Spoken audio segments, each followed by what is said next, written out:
Student, welcome to the channel civil engineering studio. आप सभी का आपके यूट्यूब चैनल में स्वागत है। स्टूडेंट, आज का हमारा टॉपिक है basic knowledge for site engineer. Site engineers के बारे में हम और नॉलेज लेने वाले हैं इस वीडियो में। आप वीडियो को पूरा एंड तक देखिए। ये हमारा आज का पार्ट 3 है। पार्ट फर्स्ट, पार्ट 2 अपलोड हो चुके हैं। यदि आपने अभी तक चेक नहीं किया है तो आप उससे भी जाकर चेक कीजिए, ताकि उसके जो बेसिक पॉइंट्स है, इंपॉर्टेंट पॉइंट्स है, आपको समझ में आए और आप एक अच्छे से साइट पर वर्क कर सकें। ठीक है स्टूडेंट, तो आज का वीडियो हम स्टार्ट करते हैं। स्टूडेंट, आज का हमारा फर्स्ट जो पॉइंट है वो है डीशटरिंग टाइम। जब आप किसी भी एलिमेंट की डीशटरिंग करते हैं, शटरिंग करने के बाद, तो उसका टाइम कितना होना चाहिए। ये वैल्यू आपको IAS 456-2000 से दी गई है। Now the first is the column के लिए जो डीशटरिंग टाइम है वो कितना होना चाहिए, 16 से 24 घंटे। ठीक है। Beam spanning up to 4.5 metre, 4.5 metre तक की आपकी बीम की स्पैनिंग है, तो आप उसमें 7 दिन की शटरिंग टाइम दे सकते हैं। उसके बाद आप उसको रिमूव कर सकते हैं।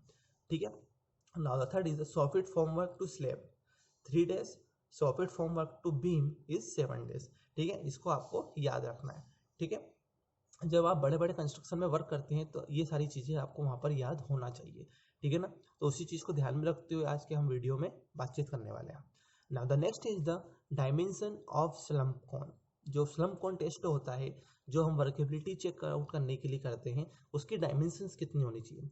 तो स्टूडेंट, जो उसकी हाइट होती है वो 30 सेंटीमीटर होना चाहिए, टॉप डायामीटर आपका 10 सेंटीमीटर होना चाहिए और बॉटम डाया आपका 20 सेंटीमीटर का होना चाहिए, और जो आपकी रोड होती है वो 75 सेंटीमीटर की होनी चाहिए।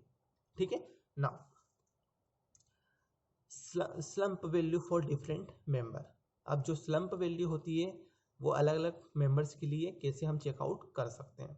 तो देखिए, कॉलम के लिए आपकी 75 से 150 mm होना चाहिए, बीम के लिए 50 से 100 mm होना चाहिए, स्लैब के लिए 50 से 100 mm, पेवमेंट्स के लिए 20 से 30 mm और ब्रिज के लिए 30 से 75 mm आपकी स्लम्प वैल्यू होना चाहिए।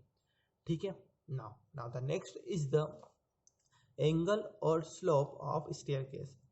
जो आपका एंगल होता है स्टेयरकेस का, सीढ़ियों का, वो कितना होना चाहिए, 25 डिग्री से 40 डिग्री तक आपका दिया जाना चाहिए। ठीक है student. Now the next point is the full form of BHK।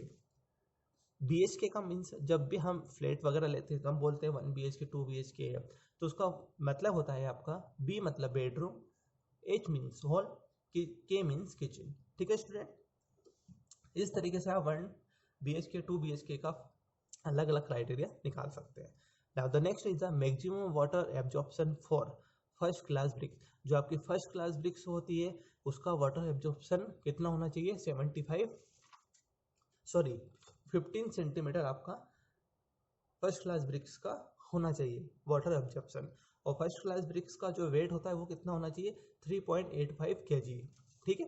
Now the next is the mini height of window कितना होना चाहिए, 2.1 metre. Minimum thickness of lintel 150 mm। ठीक है। Now the next is the size of concrete testing cube. जो आप concrete की testing करते हैं, जब क्यूब बनाते हैं, उसका जो साइज होना चाहिए वो कितना होना चाहिए, 150 बाय 150 बाय 150 mm। इसको आपको याद रखना है। अब हम देखते हैं यहाँ पर लास्ट पॉइंट में कंक्रीट की एज, कि डिफरेंट डेज में कंक्रीट की स्ट्रेंथ कितनी होती है, कितनी एज में। ठीक है, देखिए नाउ यदि पहले दिन एज आफ्टर कास्टिंग, यदि आपके पहले दिन की है तो पहले दिन उसमें स्ट्रेंथ कितनी आएगी, 16%। 3 दिन के बाद 40%, 7 दिन के बाद 65%, 14 दिन के बाद 90% और 28 दिन के बाद 99.9% तक आपकी आती है, तो हम उसको 99% ही लेते हैं। ठीक है स्टूडेंट, आपको ये जो स्ट्रेंथ है इसको भी याद रखना चाहिए आपके नॉलेज पर्पस के लिए। तो स्टूडेंट, आज हमने देखा कि हम किस तरीके से हम बेसिक नॉलेज ले सकते हैं। ठीक है, कि हमने बेसिक नॉलेज देखा, डीशटरिंग टाइम देखा, स्लम्प वैल्यू देखी। ठीक है ना, हमने थिकनेस भी देखी यहाँ पर लिंटल की, और क्यूब्स के बारे में देखा, और हमने कंक्रीट की एजिंग के बारे में भी बात की। स्टूडेंट, यदि आपको इस वीडियो से रिलेटेड यदि कोई भी क्वेरी है कि सर हमें ये चीज़ समझ में नहीं आई है, तो आप हमें कमेंट सेक्शन में बता सकते हैं। मुझे इंस्टाग्राम पर भी फॉलो कर सकते हैं। साथ ही साथ आप मुझे फेसबुक पेज पर भी फॉलो कर सकते हैं। आपको जहाँ पर भी कन्वीनियंट लगे आप मुझे वहाँ पर डीएम कीजिए, मैसेज कीजिए, और हम एज सुन एज पॉसिबल आपके सभी क्वेश्चंस का आंसर वहाँ प्रोवाइड करने वाले हैं। ठीक है स्टूडेंट, ऐसे ही वीडियो को और देखने के लिए, ऐसे ही नॉलेज को लेने के लिए, प्राप्त करने के लिए आप हमारे सभी वीडियो को देखिए, चैनल को सब्सक्राइब कीजिए और बेल आइकन को भी हिट कीजिए ताकि सभी नोटिफिकेशंस आपको टाइम पर मिलती रहे, क्योंकि हम ऐसे ही वीडियो आपके साथ लाते रहते हैं जो आपके लिए इम्पोर्टेंट होता है। क्योंकि मैं भी एक साइट इंजीनियर हूँ, मैंने भी साइट पर वर्क किया हुआ है, तो मुझे जो चीज़ें मैंने फेस आउट की है वो चीज़ें मैं यहाँ पर आपको एक नोट्स के साथ प्रोवाइड करता हूँ ताकि वो चीज़ें आप वहाँ पर फेस आउट ना करें, आपको सभी चीज़ें पता हो, इसलिए ये वीडियो आपको बनाए जा रहे हैं। ठीक है स्टूडेंट, तो अब मिलते हैं हम नेक्स्ट वीडियो में। Thank you for the watching.